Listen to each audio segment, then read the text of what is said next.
today I brought you guys a monstrosity.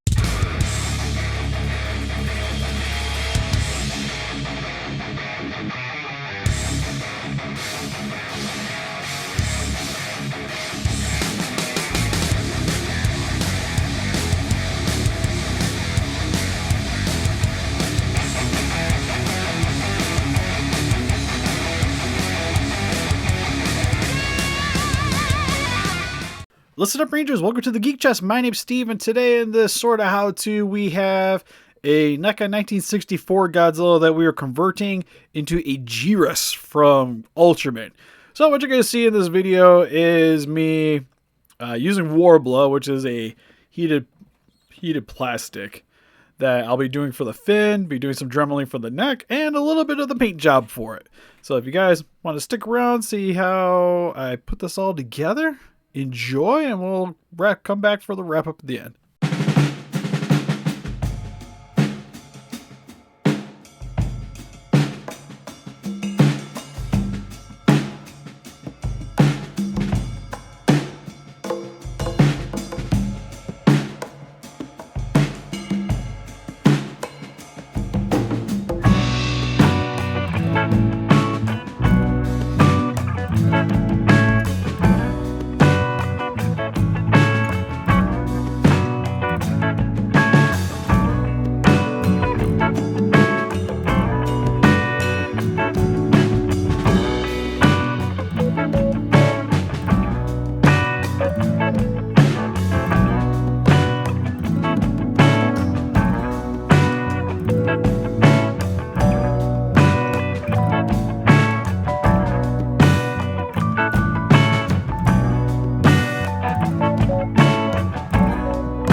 yeah, we got Jirass all completed up. For the most part, for the overall process, I went with this guy is I wanted to keep it kind of like what they did in the original show, where it's just a Godzilla suit that they kind of added stuff and colors over top of it. So I didn't want to change like anything with the base coloring. So for the skin, I dry brushed it in a blue color to get this tone here to kind of replicate the look from the show. And then just kind of added yellow over top of it, which kind of gave you the greens and the yellows that you've seen in the suit. So far on the front, I kind of kept the yellows a little bit more harsher in the center, and then more of like this aura effect for the rest of the front here. The only thing I actually hand painted was the top section here, and then the blades of the dorsal spines, which do go all the way down. Kept it kind of inconsistent as you get down towards the base because, like I mentioned, it's kind of, to me, it looks kind of like a rushed job in the original Ultraman series, so kind of wanted to replicate that here. So overall, like paint job wise, it's pretty basic, nothing too complicated. Like it just a little like dry brushing, and the yellow's a bit time consuming. The hardest part is you can see this giant fin here, which I kind of wanted to make it removable, but for the sake of convenience, it is permanently affixed to this guy. But what this is it's Warbler, which is a heatable plastic. So you use your hairdryer, you heat it up, it softens it up, and then you can mold it. For this purpose, it's not the easiest thing to use because once you heat it up and you start trying to mold it onto something, you don't really want to mess with it after that unless you're just fixing it on there. So you don't want to do Warbler on Warbler because if you need to fix what you needed to do, then you got to heat it up. And then if you heat up the one part, you heat up everything. So we'll say this was a bit of a challenge. I tried using the aluminum foil, which on a high note kind of made the back look really cool. And very like suit vinyl kind of appearance where it just looks, again, like hodgepodge together, which it sort of is. But again, that's kind of what it made it seem like it was in the show as well. And then just kind of layered it up, squished it down, and then added some detailing with a sculpting tool to get the wrinkles in that. And then just took the airbrush and did the yellowing for it. Which overall, I think it looks really cool. I should have grabbed an Ultraman. Well, I guess in comparison, there's a figure arts. I think Ultraman would be a little smaller. Ultraman would probably be about this tall next to him. Which I think is a good scale. Really wish I would have grabbed him from upstairs. We will never know. We'll never know. You'll see it in the thumbnail. He'll be grappling with Ultraman there. And overall, really pleased with it. And the nice thing, too, is it's not heavy. That's the nice thing about using the Warbler. I could have done it epoxy and maybe made it look a little bit nicer if I went with that. But then again, it also would have made him really, really top-heavy.